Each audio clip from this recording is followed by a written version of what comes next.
గొప్ప ఆలోచననిచ్చే దేవునికి మహిమ కలుగునుగాక. ప్రియ స్నేహితులందరికీ దివ్య వాక్యోదయం. ఈనాటి పాఠ్యభాగము యెషయా 55:8. నా తలంపులు మీ తలంపుల వంటివి కావు, మీ త్రోవలు నా త్రోవల వంటివి కావు. ఇదే యెహోవా వాక్కు. దేవుని తలంపులతో తన స్వంత తలంపులను కలపడాన్ని బట్టి మానవుడు తన జీవితాన్ని గందరగోళంగా చేసుకుంటూ ఉన్నాడు. ప్రతి క్రైస్తవుడు కొన్ని దేవుని తలంపులను కలిగి ఉంటాడు. దేవునికి అతడు సమయాన్ని ఇచ్చినట్లయితే దేవుని ఆలోచనల పరిమాణం పెరుగుతూ ఉంటుంది. అతడు వాక్య ధ్యానంలో ఎక్కువ సమయాన్ని గడుపుతూ ఉండగా అతని స్వంత తలంపులు తొలగించబడి దేవుని తలంపులు అతనిలోకి వస్తాయి. అనేక మంది ప్రాముఖ్యమైన నాయకులు అవ్వాలని కోరుకుంటారు, కానీ కొంతమంది కొరకు నేను ప్రార్థన చేసినప్పుడు దేవుని ఆశీర్వాదాలు వారి మీదకి వచ్చాయి.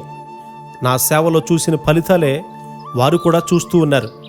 వెంటనే వారు మన దగ్గర నుండి వేరైపోతారు, ఎందుకంటే వారు దానితో తృప్తిపడ్డారు కాబట్టి. దేవుని తలంపులు నీవు కలిగి ఉంటే నీవు దేవుని దగ్గరకు ఒక దేశాన్ని పిలుస్తావు. నేను అన్ని విషయాల్లో సరిగ్గా ఉన్నాను అని ఎవరైనా చెప్పగలరా? నీవెక్కడ వెలుగును పొందావో ఆ గుంపును హత్తుకొని ఉండడం మంచిది. అయితే ఆ ప్రజలు దేవుని వెలుగు కలిగి ఫలించేవారా కాదా అనేది పరీక్షించాలి. అలాగే నీవు అనుసరించే తలంపులు దేవునివేనా అని జాగ్రత్తగా పరిశీలించుకోవాలి. దేవుని పిలుపు లేకముందు కొంతమంది నన్ను సంఘ కాపరిగా ఉండమని సలహా ఇచ్చారు, కానీ దేవుని పిలుపు లేకుండా నేను సేవ చేయనని వారితో చెప్పేవాణ్ణి. దేవుని తలంపులు మన తలంపులు వంటివి కావు. వేరే దేశానికి రావాలని ఒక ఆయన నన్ను ఆహ్వానించారు. ఆ సమయంలో ఒక చిన్న గ్రామంలో ఒప్పుకున్నటువంటి సభలకే వెళ్ళాను, కానీ ఆయన ఆహ్వానించాడు కదా అని వేరే దేశానికి నేను వెళ్ళలేదు. ఎందుకంటే దేవుని చిత్తాన్ని మనము గ్రహించినప్పుడు, దేవుని తలంపులేంటో మనము ఆలోచించినప్పుడు ఖచ్చితంగా ఆయన తలంపుల్లోనే నడుచుకోవాలి. దేవుని తలంపులు నీలో క్రీస్తు వారిని ఉద్భవింపజేస్తాయి. క్రీస్తు వారు దేవుని తలంపులలో భాగమై ఉన్నారు. నా స్వంత చిత్తాన్ని నేను చేయలేను, నా తండ్రిని సంతోషపరిచే కార్యాలే నేను చేస్తాను అని యేసయ్య చెప్తూ ఉన్నారు కదా. దేవుని తలంపులతో నీవు ఎంత త్వరగా స్థిరపడతావో అంత శ్రేష్ఠునిగా నీవు మారిపోతావు.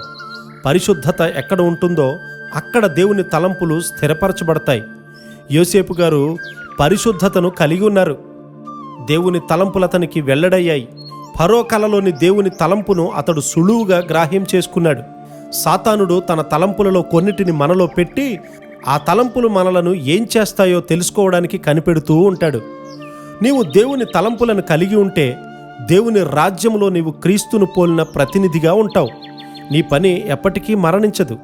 క్రీస్తు తలంపులు కలిగి నిజమైన విశ్వాసములో ముందుకు కొనసాగే కృప దేవుడు మనందరికీ సమృద్ధిగా అనుగ్రహించునుగాక.